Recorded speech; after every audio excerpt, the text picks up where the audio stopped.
চিন্তার কোনো কারণ নাই, ওরাই আমাদের পেছনে ঘুরতেছে। একটু সময়ের ব্যাপার, আমরা দলটাকে সুসংগঠিত করি। আপনারা ইউনিয়ন ওয়ারিও একটু কাজ করেন। এখানে সিনিয়র নেতৃবৃন্দ আছেন, ওনারা নির্দেশনা দেয়। কথা মেলা ছিল, সময় স্বল্পতার কারণে বলতে পারতেছি না। এই বলে আমি আমার বক্তব্য শেষ করলাম। পল্লী বন্ধু এরশাদ অমর হোক, জিএম কাদের জিন্দাবাদ, জাতীয় পার্টি জিন্দাবাদ। এই পর্যায়ে সংক্ষিপ্ত আকারে বক্তব্য রাখার জন্য অনুরোধ করছি হাতীবান্ধা উপজেলা মহিলা পার্টির সভাপতি জনাব লিলি বেগম, সাবেক মেম্বার মহোদয় জনাব লিলি বেগম।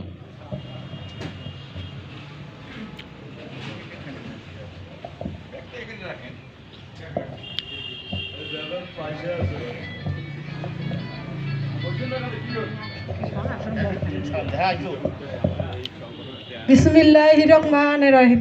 আসসালামু আলাইকুম। ওয়ালাইকুম আসসালাম। আমাদের এখানে জাতীয় পার্টির একটা মিটিং হচ্ছে, সেখানে আসছি আমরা। এখানে সবাই উপস্থিত। এই পর্যায়ে সংক্ষিপ্ত আকারে